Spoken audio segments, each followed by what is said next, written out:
जिस्म को हाथ मत लगाओ डायरेक्ट गोली मार दो.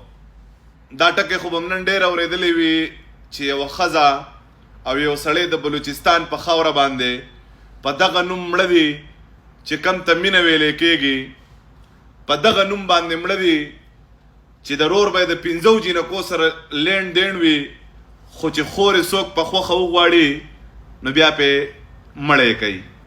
ګوره اصل کې دا ژوند چې څنګه تا ته محترم دی دغسې یوې خور ته محترم دی، دغسې یوې مور ته محترم دی، دغسې چې څنګه ستا مینه ده ته ستا مینې ته زړه کېږي، دغسې یوه خور وي چې د هغې هم د ژوند د خوښې ملګری چې کم دی د هغې په خوښه وي.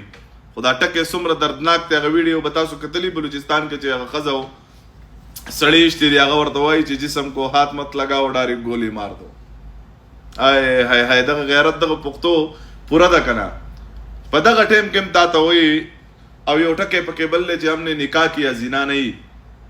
نکاح په کومې باندې چې دوه مسلمانان د ژوند ملګري جوړېدی شي، ټیک ده، د مینې دښمنان مه جوړېږئ، د خدای خاطر وکئ، د پیغمبرانو خاطر وکئ، بچول هم په خوښه ودونه وکئ، نون هم په خوښه ورکئ.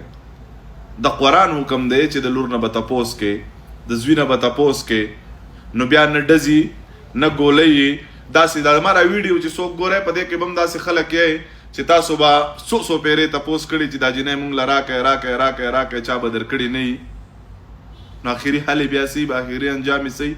هغه ښځه که بل کور ته هم واده شي کور یې وران وي، هغه سړی که بله ښځه وکړي هم کور یې وران وي، زړه یې وران وي. والله چې دې ټکې دومره زیات خفه کړم چې جسم کو هات مت لگاو ډایرکټ ګولې مار دو. او په خپل مرګ روانه ده چې دا په خپل مرګ روانه ده. ما ته هغه ټپه را یاده شي چې د نارینه لوات پیغور دی ځان له د بنې په لټون راوتی یمه. زمونږ قانون دقلته فیل وي، بیا که چېرته چیک پوسټ وي یا نوکري وي یا څه وي نو خلک تنقید کوي، حکومت ښکته حکومت بره. ما پکې یو پوسټ ته یو کس وم کتو چې دا د ریاست کمزوري، دا د ریاست کمزوري نه ده، دا زمونږ کمزوري ده. دا د هغه پلار کمزوري ده چې لور یې برباده کړه، دا د هغه پلار کمزوري ده، د هغه رور کمزوري ده چې خور یې ور نه کړه. ابه خامخا ځي د کور نه، لازمي خو نه ده. زړه ماتول دا چې کم دی که نه د دې عجیبه درد دی. انسان هم دقه مرګ ته تیار شي، دا کم مرګونه چې وشو دا د زړه د ماتولو مرګ وي.